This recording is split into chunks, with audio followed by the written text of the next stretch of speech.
Enough with all of these regurgitated fasting tips like drink more water.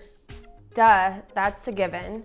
These are actual strategies that don't get discussed very often, but worked for me and helped me lose so much weight and keep it off. This video will tell you my go-to intermittent fasting tips to make it so much easier, plus some proven mental strategies that will help you overcome the roadblocks standing in the way between you and the body of your dreams. This first tip is by far the most important intermittent fasting tip for weight loss. So if you take nothing else from this video, at least listen to tip number 1. Intermittent fasting plus blank. Intermittent fasting works best when paired with another diet. This can be keto, plant-based vegan diet, no processed carbs, no sugars. Whatever diet comes naturally to you, pair it with intermittent fasting. So don't go picking something all willy-nilly either. Just because everyone on the internet says keto is the only way to go.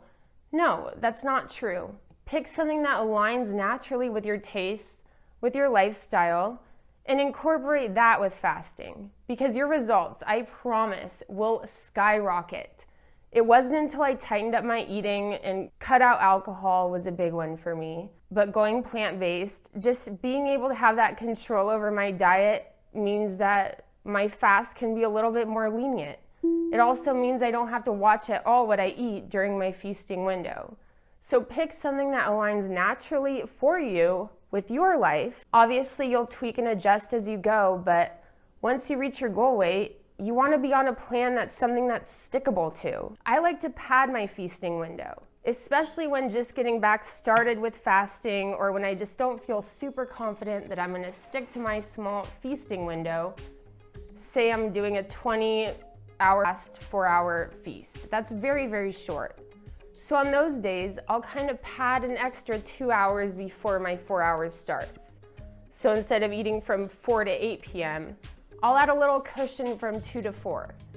That way I get as close as I can. Drop the all or nothing mentality. It is so damaging to have that all or nothing mentality. That kind of screwed me over my whole dieting life. I broke my diet, I would go just crazy, ruin my whole day. I would ruin my day because I thought I had already ruined my day with like a single Cheez-It cracker.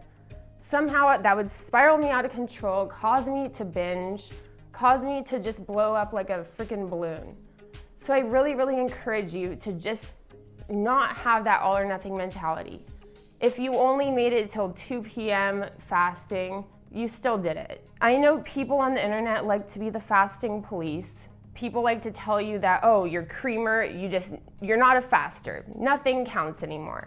You know what? They're wrong. When you are easing yourself into a way of life, you need to give yourself a bit of a break. It's to be expected. If for now you can't ditch the creamer in your coffee, whatever. Like, you're probably making a million other changes that are really helping your health. So you should be really proud of that. Eventually you'll be able to ditch the creamer, but for now, you are still easing your way into fasting. So that's great. So ignore the armchair dietitians. Take their advice with a grain of salt, even if they tell you that it breaks your fast. Buddy system your breads. Carbs like bread, crunchy salties as I like to call them, chips, crackers, pita chips, snack mix, especially if you're following a high carb diet. Buddy system your carbs. Don't eat them alone. I will sometimes eat like 5 pieces of toast in a row without a buddy. I acknowledge I just had a treat. This was my treat today. Just that awareness that I did kind of splurge in that moment keeps me in check. Try to make these meals real meals, especially the first few once you break your fast. Fasting is kind of just easing yourself into the lifestyle that may be your permanent lifestyle. When you reach your goal weight, you can start fasting a little dirtier. You can start eating a little dirtier. But it's good to have the blueprint laid out of something that you know works for you, and then you can deviate from that and experiment. Here's another break fast tip, but this time I'm talking about the fasting part. Pretend it never happened.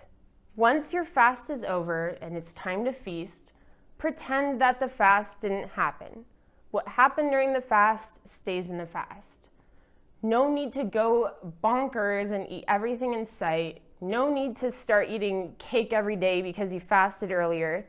Pretend the fast never happened. Eat normally. You're gonna start feeling so much more satisfaction when you eat because you were hungry and it was time to eat. So ease into it because these little things really are satisfying. They're like big wins. Being able to really savor a great meal, savor something you cooked yourself, that stuff feels really good. No more all or nothing, none of that. Like, things are easy now.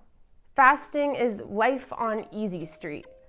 Once you start eliminating eating and eliminating things, you start to kind of open your eyes to the bigger picture of life. A lot of people who fast start noticing other little habits developing that are really beneficial.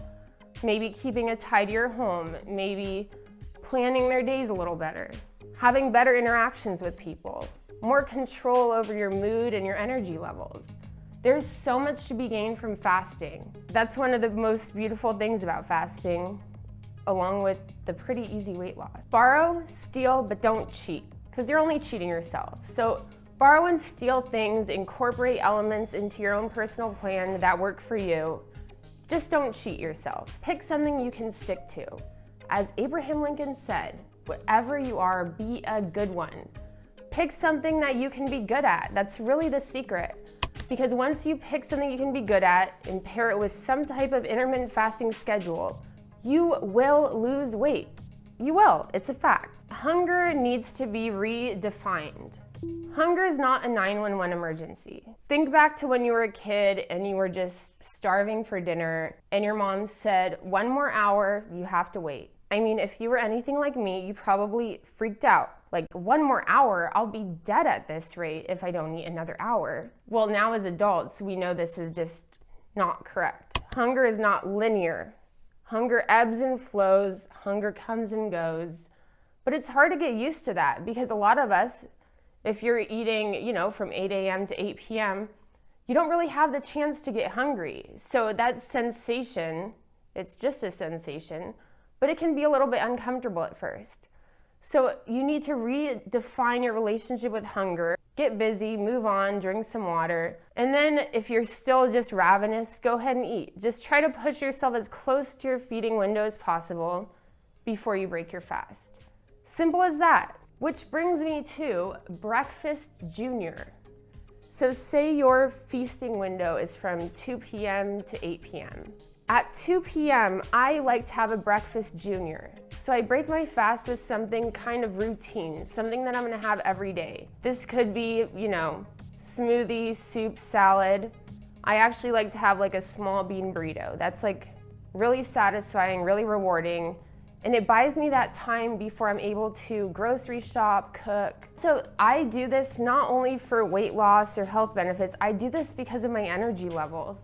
If I eat a big meal after fasting, they just plummet. Gone, my day's over. Then I just get in like that vegetative state where I wanna watch TV, scroll through my phone. It helps me avoid falling into the trap of just pure laziness the moment my fast ends.